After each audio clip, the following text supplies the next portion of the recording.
Au niveau culturel et au niveau des terrains de jeu et camps de jour, je vais commencer par vous parler de ce volet-là. Alors, on a une offre décentralisée sur l'ensemble du territoire. On a ce qu'on appelle les camps de jour, qui est vraiment une alternative pour le parent qui cherche un service de garde pour les jeunes de 6 à 12 ans là, en période estivale. Alors, on a plusieurs sites pour les camps de jour.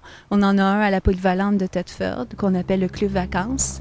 On a un camp de jour à l'école L'Étincelle, le Club Étincelle, un camp de jour à l'école Saint-Noël, le Club Saint-Noël, et on offre aussi un camp de jour à Black Lake, à la polyvalente de Black Lake.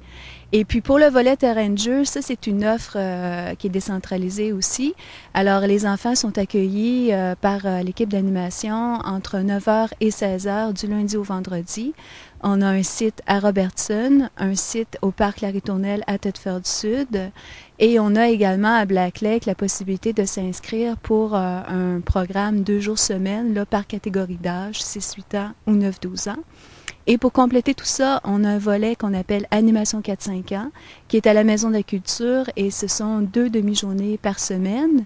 Et pour les plus vieux, les 11-12 ans, on a vraiment ciblé des activités spécifiques pour eux.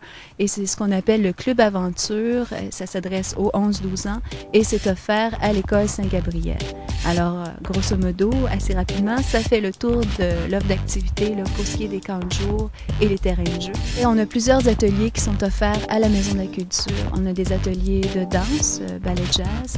On a des ateliers de peinture, dessin-peinture en fait, bricolage, un atelier qui est très populaire, jeune cuisinier, et on a aussi des ateliers de théâtre, et puis ça c'est offert à la Maison de la Culture, et il y a un volet aussi estival à l'école de musique. Alors on a des cours qui sont offerts là, pour les jeunes en période estivale.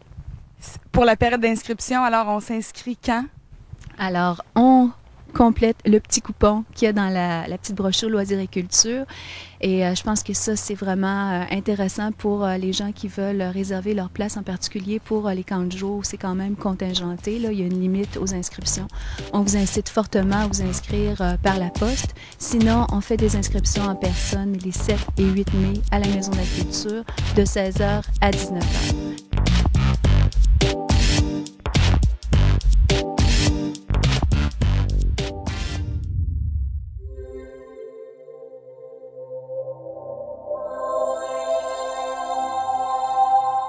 Télécogeco, exclusif au câble.